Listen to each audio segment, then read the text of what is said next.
Hello students, I hope you all are doing well. Due to the uncontrollable outbreak of the contagious COVID-19, presently we all are boxed up at our home. But we won't let it affect your studies anymore. So we have decided to arrange online audio classes in simple and easy language for your convenience.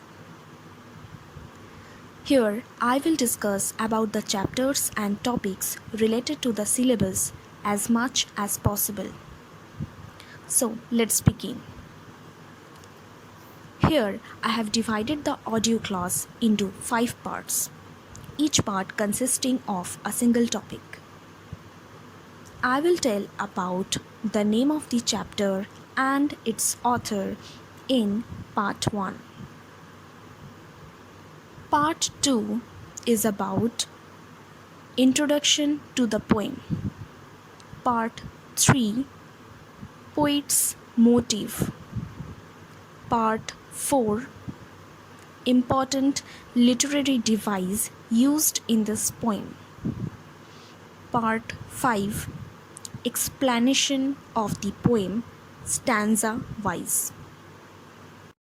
Now, I will be talking about part 1. Today's topic is On Killing a Tree, written by J.F. Patel. Let me discuss about the poet in brief. J.F. Patel, an Indian poet who was born in 1940, is a playwright, painter, as well as a practicing physician. As he is a doctor, most of Patel's poems center on human body. He belongs to a group of writers who are associated with the Green Movement, which aims to protect the environment. His desire to save the environment and earth is seen in many of his poems. J.F. Patel's poems speak of deep concern for nature and men's cruelty to it. His works include poems How Do You Withstand? How Do You Withstand? Body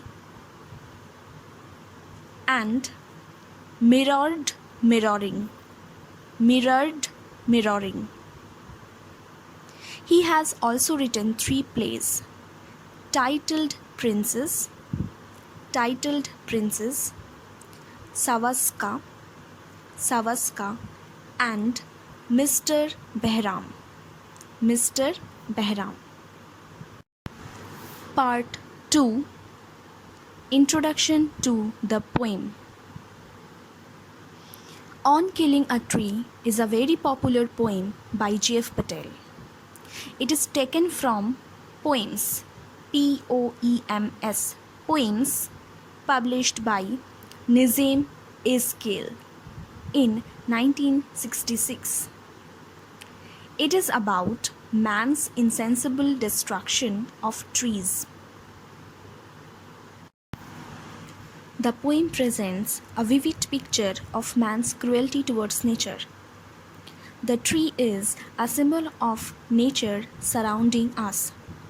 The poet shows how modern man destroys nature and its very spirit out of selfish greed. Trees are being tortured in every possible way. Economic value of a tree makes it a prey to modern consumerism and business. Through this poem, J.F. Patel raises his voice against indiscriminate felling of trees. Part 3 Poet's Motive. The title of the poem clearly indicates about the subject matter of the poem. Throughout the poem, we will see the poet instructing the readers or the human beings by telling them about the right way to kill a tree completely, by providing us some do's and don'ts so that one cannot fail to make them completely die. This is deeply ironical. The poet is actually mocking at the merciless act of human beings. He is actually condemning the insensible act of cutting down trees and leaving it alive to be hacked and chopped down again, that make them bleed and suffer. So the poet's motive is to point out the inhuman act of cutting down the life-saving trees which are considered as our best friend. Part 4. Important literary device used in this poem.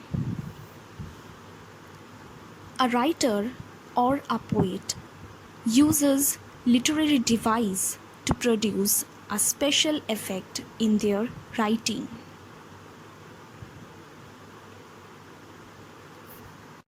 The most important literary device used in this poem are irony, personification, and symbol. Irony is a literary device in which one thing is stated by the author, but exactly opposite to it is generally meant. It tends to bear an inner meaning. The poem is itself an ironical poem. Personification. Personification is a figure of speech in which nature, a non-living object, or an abstract idea is given human qualities. Example: bleeding bark, leprous hide. Symbol.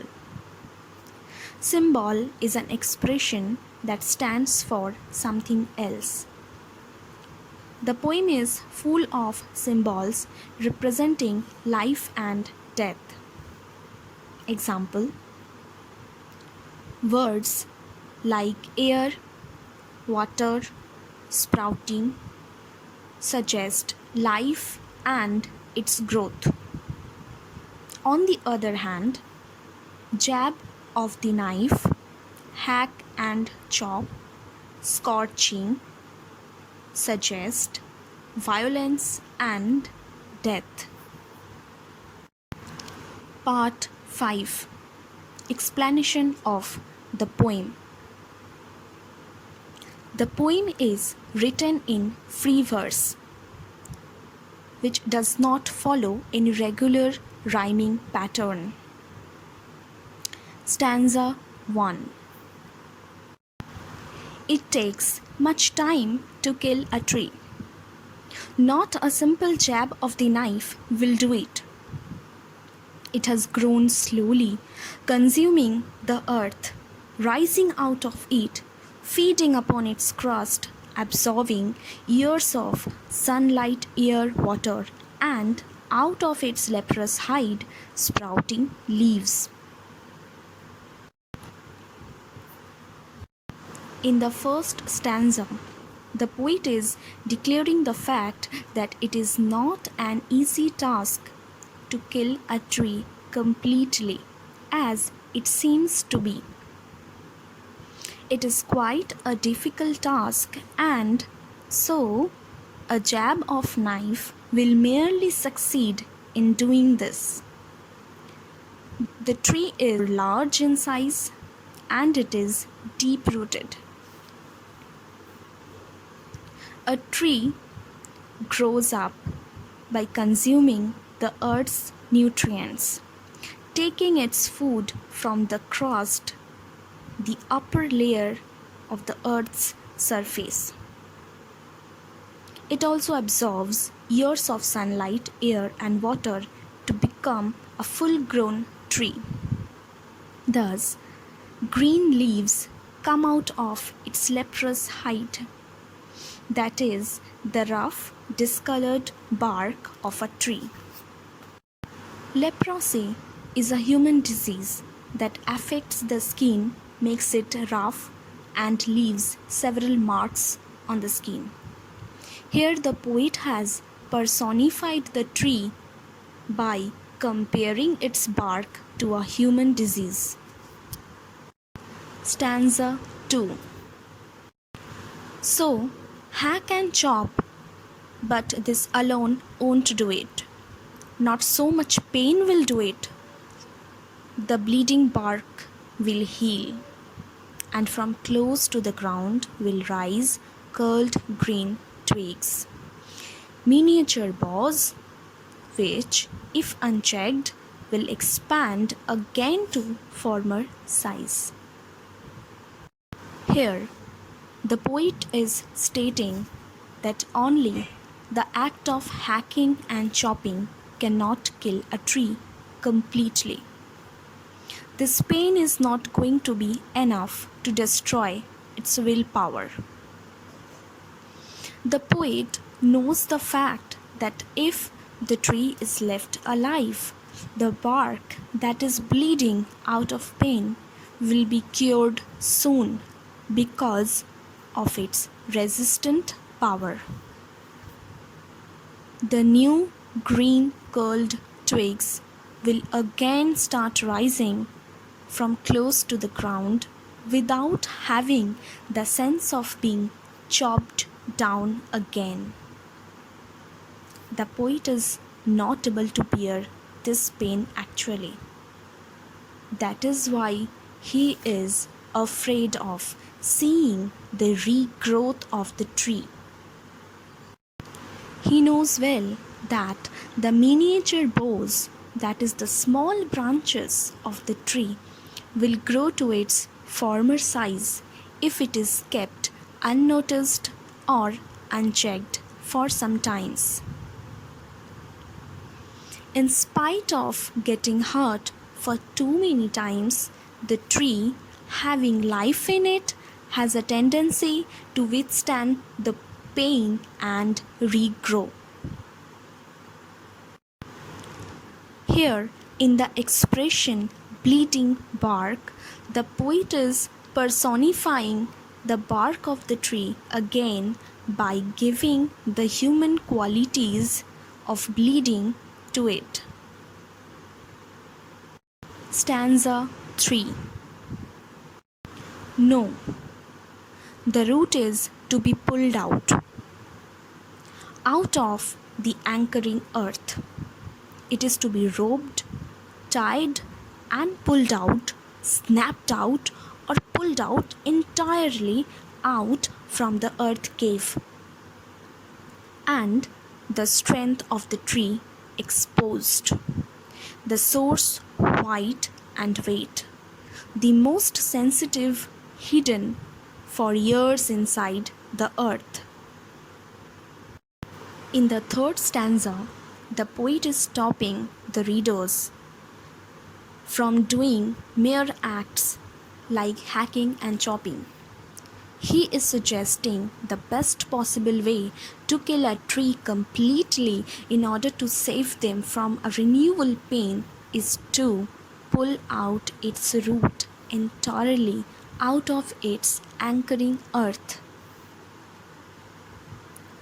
The expression anchoring earth suggests the root of the tree for its way of gripping the earth firmly.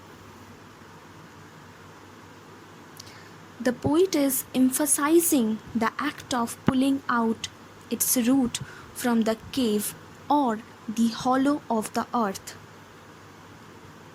The strength of the root is signifying the life-supporting root of a tree. The source, which is the root, is described as white and wait for being inside the earth for years. And it is the most sensitive for the life of a tree lies inside its root. Stanza 4. Then the matter of scorching and choking in sun and air, browning, hardening, twisting, withering, and then it is done. In the fourth stanza, the poet has stated the further steps that need to be done after pulling out its root.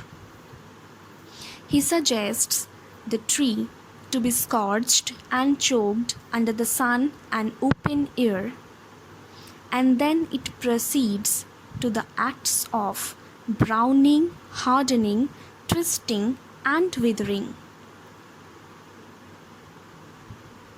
Withering means drying. In order to accomplish the act of killing a tree. And now, the poet is relieved to see the killing of a tree finally done, because now no branch or leaf will be able to regrow to be chopped down again.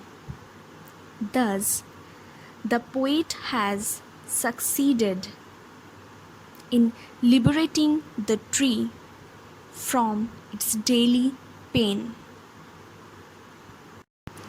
So, this was all about the poem. I have almost covered up all the important points about the poem on killing a tree in this audio class. Please do let me know if you find this audio lecture helpful. Stay at home, stay safe, and keep learning.